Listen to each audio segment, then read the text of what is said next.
ஆந்திராவிலிருந்து துபாய்க்கு வேலைக்கு சென்று அங்கு சிக்கி தவித்த கூலி தொழிலாளி இந்திய தூதரக அதிகாரிகளால் மீட்கப்பட்டுள்ளார். கண்ணீர் விட்டு கதறி வீடியோ வெளியிட்ட தொழிலாளிக்கு நேர்ந்த கதி என்ன? அவர் மீட்கப்பட்டது எப்படி? எத்தனை தூரம் கரையோ, எத்தனை தூரம் பிறையோ, எத்தனை தூரம் நிழலோ, எத்தனை தூரம் பிரிவோ. தாய்மண் உறவுகளை விட்டுவிட்டு நாடு சென்று உழைக்கும் ஒவ்வொரு உழைப்பாளிகளுக்கும் இது பொருந்தும். பாலைவனம் சுட்டெரிக்கும் வெயிலில் சூட்டு காற்றில் ஆறுதல் தர உறவுகள் இல்லாமல் பேச்சு துணைக்கும் பேயாச்சும் வந்துவிடாதோ என்ற ஏக்கத்தில் எத்தனையோ பேர் துபாய் போன்ற நாடுகளில் தங்கி வேலை பார்த்து வருகின்றனர். அப்படி வேலைக்கு சென்ற கூலி தொழிலாளி ஒருவர் கண்ணீர் விட்டு இன்னும் 2 நாட்கள் இங்கே இருந்தால் செத்து விடுவேன் என்று வேதனையோடு கதறிய வீடியோதான் இது. குடும்பம், குழந்தைகள் நினைப்பாக இருக்கிறது. என்னை காப்பாற்றுங்கள் என கதரும் இவர் யார்? என்ன நடந்தது? నా పరిస్థితి ఇట్లుండాది. నాకు దయచేసి ఎవరైనా సాయం చేయండి సార్. ఈ ఎడారి నుంచి నన్ను బయట వేసేయండి, ఇంటికి వచ్చేస్తాను. ఈడున్నానంటే చచ్చిపోతాను సార్. ఇంక 2 రోజులు ఉంటే చచ్చిపోతాను. నా వల్ల కావడం లేదు సార్. చూడండి, చుట్టుకారము ఒక చెట్టు లేదు, చామ లేదు, ఒక మనిషి మాట్లాడేవాడు కూడా లేడు సార్. ఈడ నాకు కనీసం మాట్లాడించేవాడు లేడు. తిన్నావా, చచ్చినావా, ఏంపా, ఎట్లుండది అని అడిగేవాడు లేదు సార్ నాకు ఈడ. ஆந்திர மாநிலம் சித்தூர் மாவட்டம் ராயலப்பாடு கிராமத்தைச் சேர்ந்தவர் சிவா. மிடில் கிளாஸ் குடும்பத்தைச் சேர்ந்த இவர் பொருளாதார சிக்கலால் பெரிதும் பாதிப்படைந்தார்.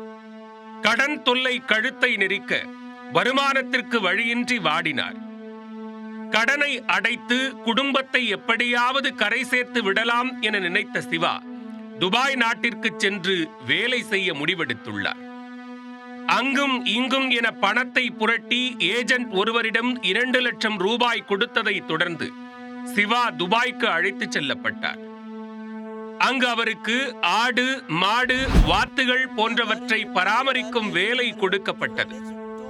பாலைவனத்தின் நடுவே கடுமையான வெயிலில் ஆடுகளை பராமரிக்கும் சிவாவுக்கு பேச்சு துணைக்கு கூட ஒருவரும் இல்லை.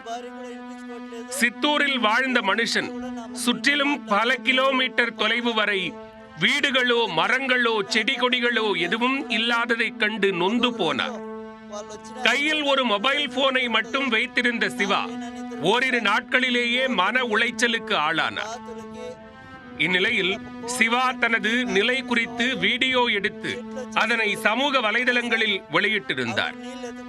மனைவி, பிள்ளைகளை காப்பாற்றுவதற்காக வேலைக்கு வந்து தற்போது பாலைவனத்தில் சிக்கிக் கொண்டதாகவும், இங்கிருந்தால் இன்னும் 2 நாட்களில் இறந்து விடுவேன் என கண்ணீர் விட்டு கதறியுள்ளார். உயிர் பிரியவில்லை என்றாலும் பைத்தியம் பிடித்துவிடும் என்று அழுதவாறே பேசினார். குடும்பம், பிள்ளைகள் ஞாபகமாக இருக்கிறது என்றவர் தன்னை எப்படியாவது காப்பாற்றுங்கள் என கோரிக்கை விடுத்தார். నేను చచ్చిపోయినా కూడా అడిగేవాడు లేదు సార్. ఈడ నా పరిస్థితి ఇట్లుండాది. నాకు దయచేసి ఎవరైనా సాయం చేయండి సార్. ఈ ఎడారి నుంచి నన్ను బయట వేసేయండి, ఇంటికి వచ్చేస్తాను. ఈడున్నానంటే చచ్చిపోతాను సార్. ఇంక 2 రోజులు ఉంటే చచ్చిపోతాను.